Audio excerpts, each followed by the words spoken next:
పేదకురాల్లా నటించి మోసం చేసిన దాన్ని నేను కాపాడాలా? బాలాని ఇరికించడానికి ఏదో తప్పు జరిగిందిరా. బాలా ఖచ్చితంగా ఎవరి డబ్బు దొంగిలించుండదురా. అదంతా జరిగింది తనకి కాదు, నాకిప్పుడు తెలియాల్సిందల్లా ఎవరి కోసం అన్ని లక్షలు తను దొంగలించిందని. అరే, నిన్ను ఆ పోలీసు వాళ్ళు తీసుకెళ్ళినప్పుడు భయంతో పరిగెత్తుకుంటా వెళ్ళి ఎవరెవరి కాళ్ళలో పట్టుకొని స్టేషన్ నుంచి నిన్ను విడిపించుకొని తీసుకొచ్చినదిరా బాల. రే, తనకు నువ్వు చేసిన ద్రోహం అంతా తలుచుకుంటే బాలా నిన్ను అసలు తిరిగి కూడా చూడకూడదురా. అయినా గాని భర్తకు ఒక అపాయం అని తెలిసినాక తను నిన్ను వదిలేలేదుగా.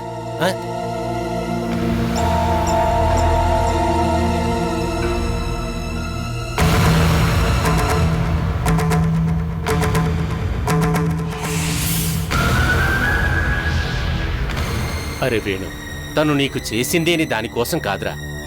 అసలు నీ వారసుని మోస్తున్న పిల్లరా తను.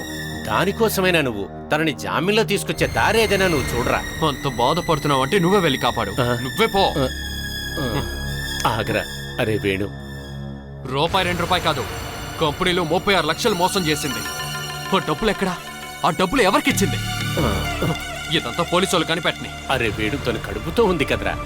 పోలీసు వాళ్ళు అడిగే మాటల్ని, కోపాన్ని తట్టుకునే శక్తి తనకెక్కడదరా. తను అంత ఆరోగ్యంగా లేదు కదరా. ఇలా చూడు, నువ్వు తొందరగా ఏదో ఒక వెకిల్ని చూసి తనని స్టేషన్ నుంచి తీసుకురారా. దాని తర్వాత ఏం జరుగుతుందో జరగని. వకీల్కి ఇవ్వడానికి, కేసు జరపడానికి మీ దగ్గర డబ్బులున్నాయా? డబ్బులు తిరిగిస్తే కేసు వాపస్ తీసుకుంటామని కంప్లైంట్ ఇచ్చిన వారు చెప్తే ఇన్ని లక్షలు ఎలా తీసుకెళ్ళిస్తాం? భర్త అనే పేరుతో తను సృష్టించిన సమస్యలన్నిటికీ నేను బాధ్యత తీసుకోలేను. సమస్యలకి పరిహారం ఏంటో అది తనే చెయ్యాలి. అది కాదురా వేణు. రే, తనని జైల్లో వేస్తారు. ఆ జైల్లో వేసినప్పుడు తనకి ఏదైనా జరిగిందంటే ఏమైపోతుంది? మించిపోతే అక్కడే ఉండి చచ్చిపోతుంది. చేస్తే చావని. ఒక దొంగ భర్తగా ప్రతిరోజు అవమానించే బతికే పరిస్థితికి నేను తొయ్యబడ్డాను. ఒక చావుతో అవమానాన్ని కొంచెమే నేను తగ్గించగలిగానంటే జైల్లోనే ఉండి తను చావని.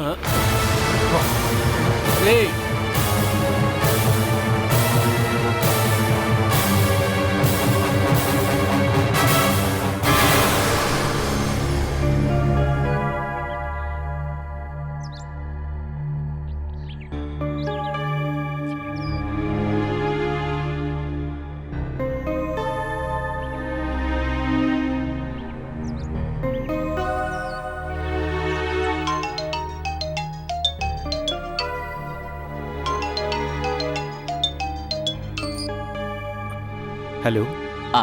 హలో సూరజ్. చెప్పండి. ఉదయం నుంచి ఫోన్ చేస్తూనే ఉన్నాను. ఒకటి బిజీ వస్తుంది, లేదంటే అవుట్ ఆఫ్ కవరేజ్. అదంతా ఎందుకులే, నేను ఎందుకు ఫోన్ చేశానో వెంటనే చెప్పేస్తాను. నిన్న మీ నాన్నగారితో మాట్లాడాను. నువ్వు అనుకుంటున్నట్టు నాన్నంత మొండిగా ప్రవర్తించట్లేదు. నువ్విక్కడికి మళ్ళీ వస్తే నిన్ను ఆయన బయటికి నెట్టేయకుండా స్పీకర్ ఇస్తారనే నాకు అనిపిస్తోంది. నేను వాళ్ళకు అడ్డుగా లేనే, చమేలీనిగా. నాతో పాటు చమేలిని తన బిడ్డను అంగీకరించడానికి వాళ్ళు సిద్ధమా? అలా అని ఒకేసారిగా ఆయన అన్నిటినీ స్వీకరిస్తారని చెప్పను. కాకపోతే ఈసారి కొన్ని మార్పులున్నాయి. ఒక్కసారి మీ ఇంటికి వెళ్ళి నాన్నని అమ్మని కలుపు. నేను ముందుగానే చెప్పాను కదా ఆర్కే, నాన్న ఇక్కడికి వచ్చి నన్ను పిలిస్తే గాని నేను అక్కడికి వెళ్ళను. ఇది నా వైరాగ్యం కాదు, నా నిర్ణయం. ఉంటాను. Hello hello.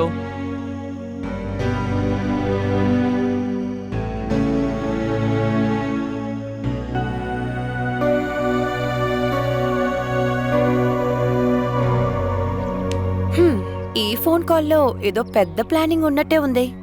నిజం చెప్పండి, ఆ రఘు మ్యాటర్లో సూరజనే తలదూర్చారని మీరు చెప్పిన దాంట్లో నిజముందా? ఆ అనుమానం ఇప్పుడెందుకు వచ్చింది నీకు? దీనికి మధ్యలో ఒక పెద్ద బుర్ర పనిచేసినట్టే ఉంది. నీ ఉద్దేశం ఏంటో? సూరజ్ అనేని నాన్ననే కలపడానికి ఆర్కే చేసిన ప్లే అనే నాకు అనిపిస్తోంది. అలా చేయడం వల్ల నాకేంటి లాభం? ఎలా చూసినా నేను బిజినెస్ మ్యాన్ని. ఏ పనైనా లాభం ఉంటేనే చేస్తా. నువ్వు చెప్పినట్టు చేస్తే అందులో నాకేం లాభం వస్తుంది? అదంతా నాకు తెలీదు. మానసికంగా దూరంగా ఉన్న సూరజ్ అన్నయ్య నాన్న ప్రాబ్లంలో ఇంత త్వరగా తలదూర్చారని తెలిసినప్పుడు ఒక అనుమానం, ఇందులో ఏదో ఒక విషయం ఉందని. ఎదుటి వాళ్ళ గురించి ఎలా అనుకుంటే అలా కనిపిస్తారు. నాన్నకి జరిగిన విషయం గురించి సూరజ్కి నేను ఊరికే చెప్పాను. అలా చెప్పానో లేదో వెంటనే సూరజ్ పని మొదలు పెట్టేశాడు. అందువల్లే మావయ్య గారు కూడా సమస్య గురించి పూర్తిగా మర్చిపోయారు. లేదంటే ఆయన ఈ పాటికి హాస్పిటల్లో ఉండేవారు. నాకెందుకు ఇందులో నమ్మకం లేదు, అందుకనే. ఇలా చూడు, స్త్రీలకి ఎప్పుడూ 2 విషయాలు తెలుసు. ఒకటి ప్రేమించడం, రెండోది ద్వేషించడం. ఇవి తప్ప ఇంకేమీ తెలియదు. There is no third choice. నచ్చిన వాళ్ళు ఎప్పుడూ వాళ్ళతోనే ఉండాలనుకుంటారు, నచ్చని వాళ్ళని దూరం పెడతారు. ఈ 2 విషయాలు తప్ప 3వ విషయానికి ఛాన్సే లేదు. నీకు నేనంటే ఇష్టం ఉంటే నేను చెప్పిన విషయం నమ్ము. నాలో కూడా మోసగాడు ఉన్నాడనిపిస్తే దాని అర్థం నా మీద నీకున్న ప్రేమ తగ్గిపోయిందని. మీ మీద నాకు నమ్మకం ఉందండి. వెళ్ళే దారి ముఖ్యం కాదు, మనకి లక్ష్యం ముఖ్యం. సూరజ్ని, తన కుటుంబాన్ని నీ తల్లిదండ్రులు స్వీకరించేంత వరకు, వాళ్ళందరూ కలిసి సంతోషంగా ఉండేంత వరకు కథని నడిపించే వ్యక్తిగా నేను ఎప్పుడూ ఉంటాను. అందులో తప్పున్నట్టు నాకు అనిపించట్లేదు. అందరూ కలిసి ఆనందంగా ఉంటే నాకు అదే చాలు. అది తప్ప నేను ఇంకేమీ కావాలని అనుకోవడం లేదు.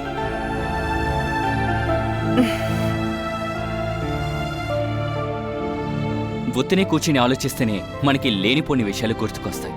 ఏదైనా మంచి బుక్ తీసి చదువు. వెళ్ళు.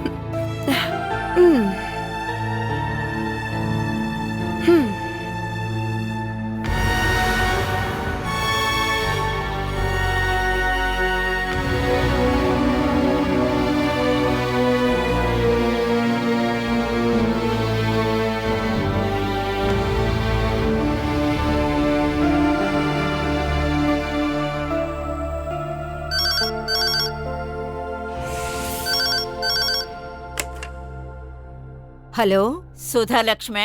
అవును. నేను జగదంబని. బాలా గురించి మాట్లాడాలి. అది తప్ప ఏ విషయానికి పిలవరని తెలుసు కదా. ఏంటి విషయం? అది మొగుణ్ణి తీసుకొని వెళ్ళింది కదా, మళ్ళీ వచ్చింది.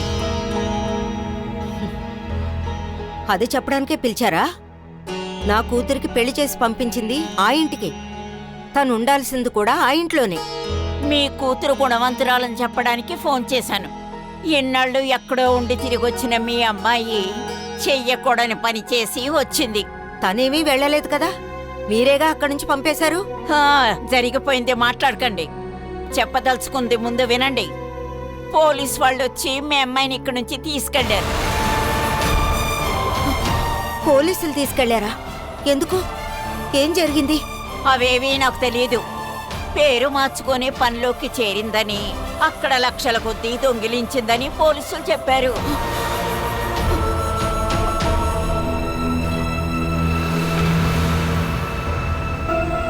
ఇక్కడెవ్వరూ దాని వెనకాల వెళ్ళలేదు. కావాలంటే మీరు వెళ్ళండి. తరువాత నేను చెప్పలేదు తెలీదని నా ఇంటికి రాకండి. హలో హలో, ఏంటి సుధా, పోలీసులు ఎవరిని తీసుకెళ్లారు? మన అమ్మాయి బాలని పోలీసులు అరెస్ట్ చేశారట.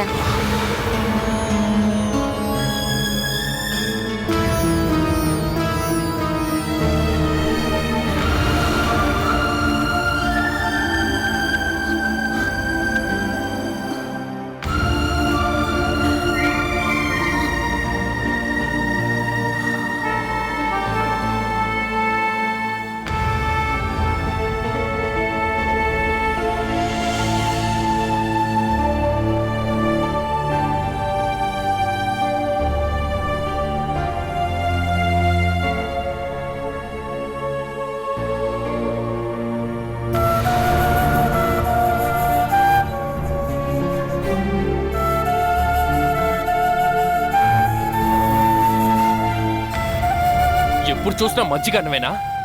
నేను హై స్కూల్ టీచర్ని కాదు, అంగన్వాడీలో హెల్పర్ని. ఎంతో తక్కువ జీతం తీసుకుంటున్న ఒక గవర్నమెంట్ ఉద్యోగస్తురాల్ని. నా జీతంతో ఇదే వస్తుంది. ఇకపై ఈ భోజనాన్ని నేను తినలేనే. అయితే వెళ్ళి మీ అమ్మని అడగండి. వాళ్ళు దోశలు చికెన్ కూర తింటున్నారు. గొమ్మలో నిలబడి బిచ్చగాళ్లా అడుక్కున్నారంటే మీకు ఇస్తారు. ఏంటి, వెళతారా? నేనెందుకు అలా వెళ్ళాలి? అయితే నోరు మూసుకుని ఈ గంజి తాగేసి పడుకోండి. నాకిప్పుడొద్దు. తినండి, నాకు టైం అవుతోంది. నేను వద్దని చెప్పానా? తీసుకెళ్ళు.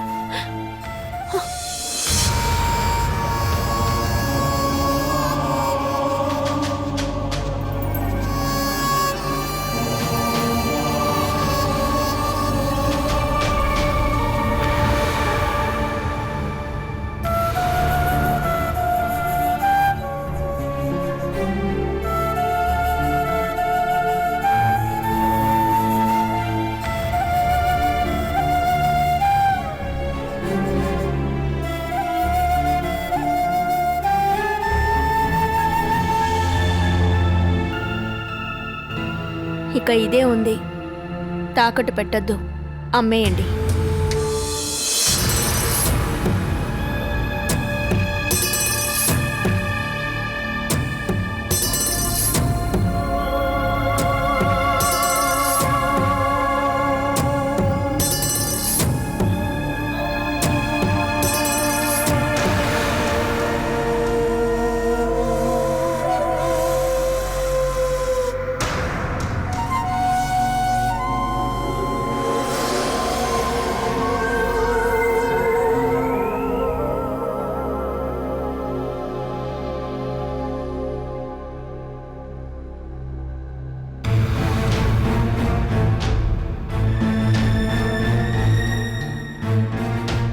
నేను నీకు ఎన్నిసార్లు చెప్పాను అది మంచిది కాదని. ఎప్పటికైనా అర్థమైందా దాని నడవడిక మంచిది కాదని? తన గురించి మాత్రం కాదు, ఇక్కడ ఉన్నవారందరి గురించి ఇప్పుడే అర్థమవుతుంది. నీ కొంట్లో బాగోలేనప్పుడు మేమంతా చులకనగా చూసింది నిజమేరా. అది నీ మీద కోపంతో కాదు, ఆ దిక్కులేని దాని మీద. నీకు సాయం చేయడానికి ఎవరూ లేక మంచాన పడున్నప్పుడు అప్పుడు కూడా దానికి ఎంత పొగరు. నిన్ను మాత్రమే కాదు, ఈ ఇంట్లో ఎవరిని మనుషులుగా చూడలేదు. అందుకే దాని పొగరనచాలని నిర్ణయించుకున్నాను. ఆ కోపంతోనే నిన్నిక్కడ పడుకోబెట్టడానికి ఒప్పుకున్నాను. తన మీద ఉన్న కోపాన్ని నా మీద చూపిస్తారా? ఒక కుక్కలాగా నేను ఇక్కడ పడున్నప్పుడు నువ్వు అసలు వచ్చి చూడని కూడా చూడలేదు. ఒరే, ఎందుకురా జరిగిపోయింది మళ్ళీ మళ్ళీ మాట్లాడతావు? నీ జీవితానికి శనిలా వచ్చింది. ఆ దిక్కుమాలింది ఇంట్లో అడుగు పెట్టగానే ఇంట్లో ఉన్న సుఖశాంతులన్నీ పోయాయి. నిజమే కదా? ఆ కారణంతోనే ఇన్ని కష్టాలు ఇన్నాళ్ళు అనుభవించావు. ఓ, ఒరే వేణు, అది చేసిన పాపానికి దానికి శిక్ష పడింది. ఇప్పుడు జైల్లో కూడా ఉంది. ఇక మీద దాని ఊసెత్తకరా. అది ఇక మనకు అవసరం లేదు. నువ్వు ప్రశాంతంగా ఉండు. సమస్యలన్నీ తీరిపోయి ఇక నువ్వు కొత్త జీవితం మొదలు పెట్టాలి అనుకో.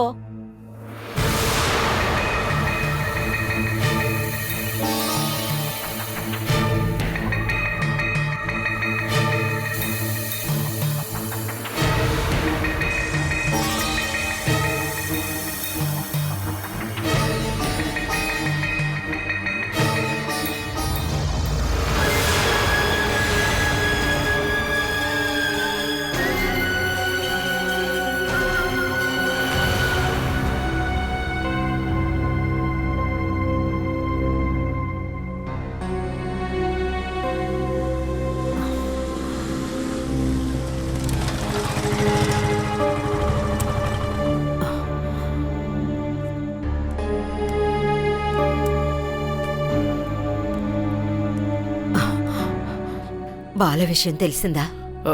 లేదు. ఏంటమ్మా? తను పనిచేసే కంపెనీలో నుంచి 20-30 లక్షలు దొంగిలించిందట.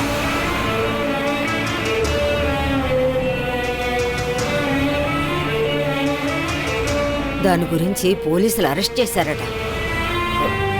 మీ దగ్గర ఇది ఎవరు చెప్పారు? సుధాలక్ష్మి ఫోన్ చేసి చెప్పింది. ఇప్పుడు బాల పోలీస్ కస్టడీలో ఉంది.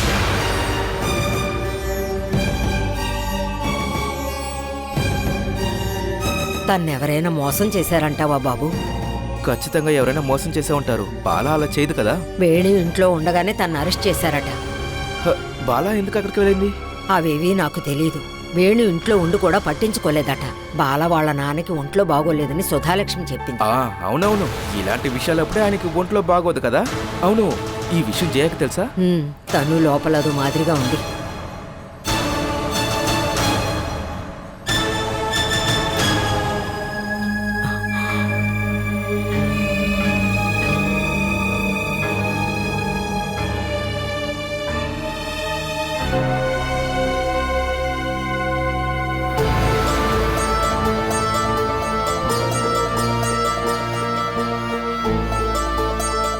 నీకు ఇప్పుడు సంతోషమే కదా?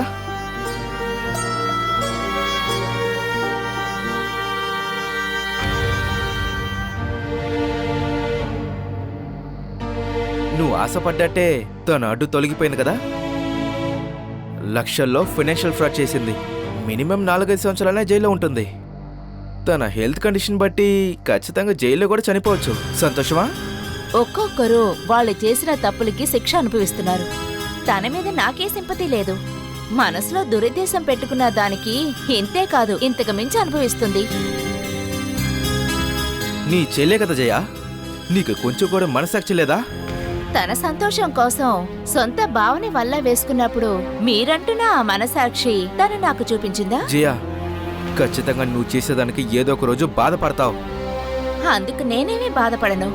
7,000 రూపాయలకి ఒక మామూలు ఆఫీసులో నెలంతా పనిచేస్తున్న తను నెలకి 10-15 వేలు విలువ చేసే పెద్ద బంగ్లాలో అద్దెకుంటోంది. భర్త ట్రీట్మెంట్కి, ఇంటి ఖర్చులకి ఎవరిస్తున్నట్టో డబ్బు ఎక్కడి నుంచి వస్తున్నాయి? సహాయం అనేది ఎప్పుడూ చేస్తూ ఉండలేరు కదా. అలాంటప్పుడు దొంగతనం దోపిడీ చేయాల్సిందేగా. దొంగ ఏదో ఒక రోజు పట్టుపడక తప్పదుగా. అదే దాని విషయంలో కూడా జరిగింది.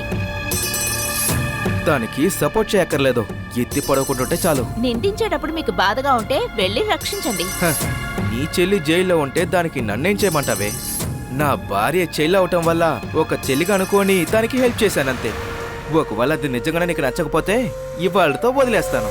దాన్ని జైల్లో వేయని లేకపోతే ఉరి తిని ఏవైనా చేసుకొని నాకెందుకు?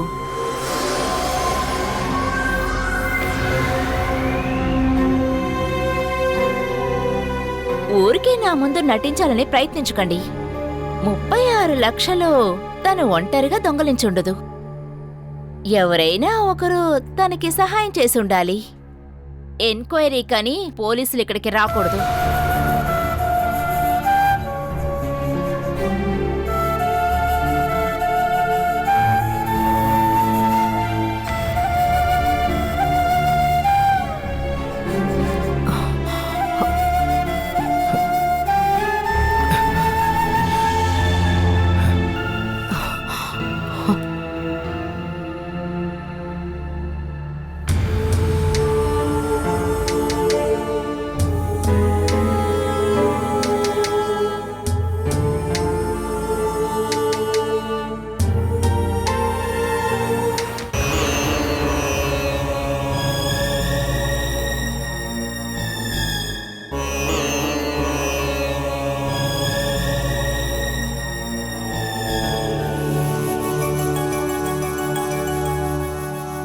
ఇలాగే ఆలోచిస్తూ ఉంటే ఎలా?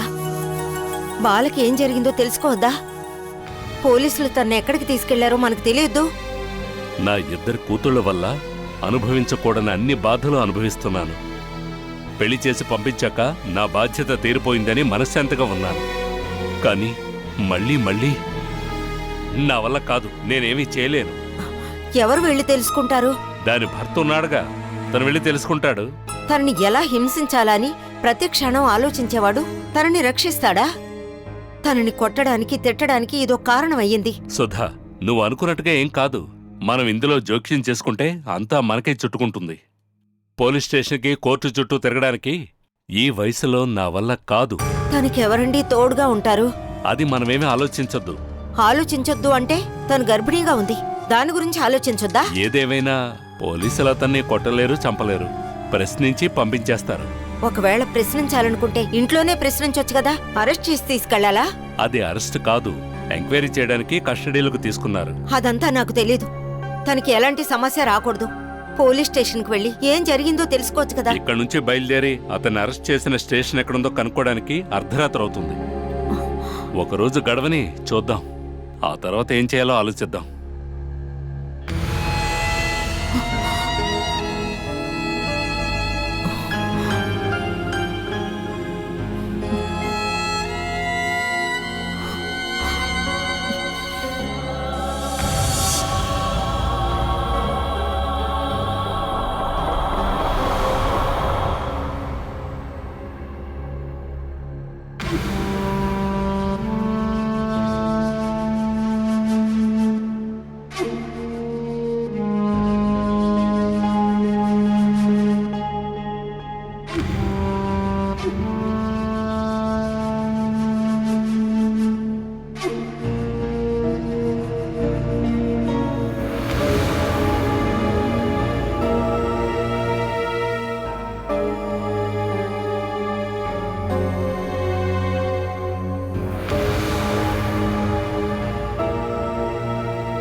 హాయ్ చెమిలి.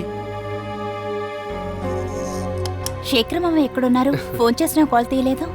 నానికి మోకాలు నొప్పులు ఇంకా ఎక్కువయ్యాయి, రెస్ట్లో ఉన్నారు. ప్రతి బావా, అఖిల తప్పు చేసుంటుందని నాకు అనిపించడం లేదు. ఆ క్యాష్ ఎలా పోయిందని ఇంకోసారి ఎంక్వైరీ చేయాలి. చెమిలి, నువ్వు మిగతా వాళ్ళని ఇంత ఎక్కువగా నమ్మకూడదు. నిజమైన పేరుని దాచిపెట్టి తను అఖిల అనే డూప్లికేట్ పేరుతో ఇక్కడ జాయిన్ అయింది. ఇంకా అకౌంట్ సెక్షన్లో జాయిన్ అయ్యి నీ నమ్మకాన్ని కూడా దోచుకుంది. సమయం చూసి డబ్బు దోచుకొని తప్పించుకోవాలనుకుంది. తను తెలియకుండా చేసుంటుంది బావా. ఎంతైనా కడుపుతో ఉన్న పిల్ల. చెమిలి, సెంటిమెంట్ గురించి ఆలోచిస్తే మనకు నష్టమైంది 36 లక్షలు. ఆ డబ్బు పోతే అనుకుంటే కేసుని వాపస్ తీసుకుందాం. వాళ్ళని ఎంక్వైరీ చేయనివ్వండి, కానీ అఖిలది చేసుండకపోతే? అది తనే చేసిందని ఖచ్చితంగా చెప్తాను. పోలీస్ స్టేషన్లో తనని ఇప్పుడు ప్రశ్నిస్తున్నారు. ఏవైనా తను ఇప్పుడు వరకు తప్పు ఒప్పుకోలేదు. పోలీస్గా వాళ్ళకి ఎలా సమాధానం రేపించాలో తెలుసు.